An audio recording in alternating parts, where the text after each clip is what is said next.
지금 세계는 보이지 않는 전쟁, AI 패권 전쟁의 한복판에 있습니다. 미국이 오픈 AI와 구글을 필두로 공격에 나서면 중국이 바이두와 텐센트로 맞서는 거대한 전선이 형성되었죠. 이 거인들의 싸움 속에서 대한민국은 어떤 운명을 맞이하게 될까요? 과거 반도체가 산업의 쌀이었다면 이제 AI는 국가의 두뇌이자 정신입니다. 이 두뇌를 통째로 남에게 의존하게 된다면 우리의 미래는 어떻게 될까요? 최근 한 가지 충격적인 사실이 공개되었습니다. 대한민국은 미국에 이어 전 세계 챗GPT 유료 구독자 수 2위를 기록했습니다. 인구 대비로 본다면 사실상 세계 1위, 가장 열정적인 AI 사용 국가인 셈입니다. 하지만 이것은 영광이 아닌 뼈아픈 현실의 증거입니다. 우리의 기업과 국민이 지불하는 막대한 구독료, 우리의 생각과 언어가 담긴 데이터가 매일 밤 태평양을 건너 실리콘밸리의 서버를 살찌우고 있습니다. 그들의 AI는 우리의 데이터를 먹고 자라며 더 똑똑해지고 우리는 더 강하게 그들에게 종속되는 악순환, 이것이 바로 디지털 식민지의 현실입니다. 이대로 우리의 정신과 미래를 남의 손에 맡겨둘 수는 없습니다. 그리고 마침내 이 거대한 흐름에 맞서는 대한민국의 대반격이 시작되었습니다. 이 독립전쟁의 승패는 결국 인프라에서 갈립니다. AI를 학습시킬 심장, 즉 데이터 센터와 AI의 연산을 책임질 반도체가 없다면 모든 것은 사상 누각일 뿐입니다. 그 반격의 첫 삽을 SK텔레콤이 울산에 떴습니다. 국내 최대 규모로 건설되는 AI 전용 데이터 센터는 단순히 큰 건물이 아닙니다. 우리의 소중한 데이터가 해외로 유출되는 것을 막는 방파제이자 대한민국 AI 생태계 전체에 피를 공급할 심장부입니다. 이미 서울 가산 데이터 센터에는 헤인이라는 이름의 현존 최강의 AI 반도체 엔비디아 GPU 수천 개가 묶인 결전병기가 가동을 시작했습니다. 이 막강한 컴퓨터 파워는 지금까지 해외 빅테크의 눈치를 보며 자원을 빌려 써야 했던 우리 기업과 스타트업, 대학생들에게 우리 것을 마음껏 쓸 수 있는 해방의 무기가 될 것입니다. 여기에 세계 최강의 메모리 반도체 기업 삼성전자와 하이닉스가 만들어내는 HBM, 즉 고대역폭 메모리는 이 전쟁의 실탄과도 같습니다. AI의 두뇌 역할을 하는 GPU에 충원을 공급하듯 데이터를 초고속으로 공급하는 이 작은 칩이 없다면 AI는 껍데기에 불과합니다. 그 심장에 피를 공급할 실탄인 반도체를 모두 가진 몇 안 되는 국가입니다. 이제 반격을 위한 토대는 마련되었습니다. 강력한 하드웨어가 준비되었다면 이제 그 안에 한국인의 영혼을 불어넣을 차례입니다. 다행히 이 외로운 싸움에 SK텔레콤만 있는 것이 아닙니다. 각자의 위치에서 대한민국 AI 독립을 위해 싸우는 KAI 어벤져스가 있습니다. SK텔레콤의 A.X가 통신 데이터와 고객 서비스 노하우를 바탕으로 가장 실용적이고 대중적인 AI를 지향한다면 네이버는 하이클로바 X로 맞서고 있습니다.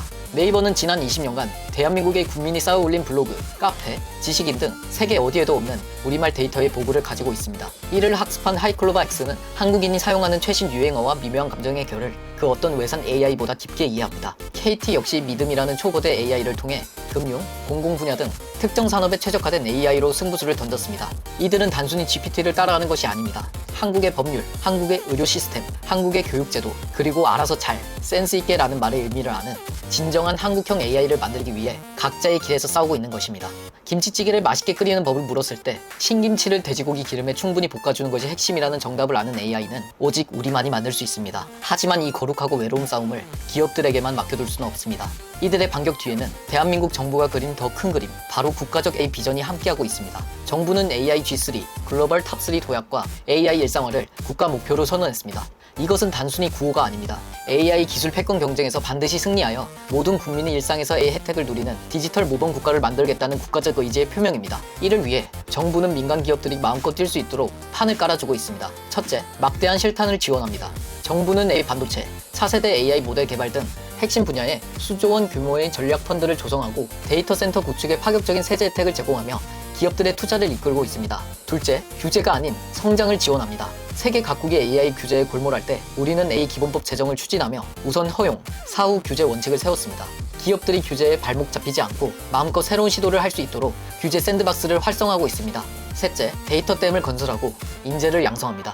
정부는 공공 데이터를 대폭 개방하여 기업들이 AI 학습에 활용할 수 있도록 지원하고 있으며 AI 영재학교와 전문대학원 설립을 통해 이 전쟁을 이끌어갈 10만 AI 정예 인력을 키워내고 있습니다. 민간이 앞에서 끌고 정부가 뒤에서 미는 것, 이것이 바로 이 패권 전쟁에 임하는 팀 코리아의 전략입니다. 왜 우리 AI가 중요한가?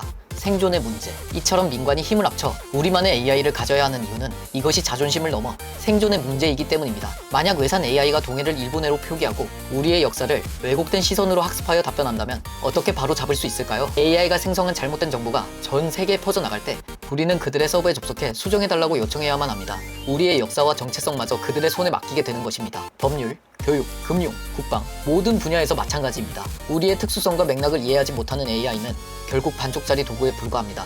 우리에게 꼭 맞는 옷은 우리 손으로 직접 만들어야 합니다. 물론 AI 독립의 길은 쉽지 않습니다. 미국의 자본과 중국의 규모에 맞서기엔 아직 우리가 가야 할 길이 멉니다. 하지만 대한민국은 반도체와 조선, 자동차 산업에서 그랬듯 불가능해 보였던 도전을 성공시킨 저력이 있는 나라입니다. SK텔레콤을 비롯한 우리 기업들의 거대한 도전과 정부의 강력한 지원 의지가 만났습니다. 이제 우리가 지불하는 비용은 해외 기업의 배를 불리는 것이 아니라 우리 땅에 세워진 데이터 센터를 키우고 우리 개발자들이 만든 AI를 더 똑똑하게 만드는 소중한 자양분이 될 것입니다. 이 땅의 수많은 스타트업과 연구자들이 우리 인프라 위에서 마음껏 새로운 AI 서비스를 만들어내는 선순환이 시작되는 것입니다. 글로벌 빅테크가 만들어 놓은 세상에서 그들의 언어로 살아가는 세입자로 남을 것인가, 아니면 우리 땅에 심은 AI 심장을 기반으로 우리의 데이터로 학습한 우리 AI로 우리만의 미래를 여는 기술 주권 국가가 될 것인가. 선택의 시간은 이미 시작되었습니다. 그리고 그 위대한 반격의 중심에 바로 우리가 있습니다.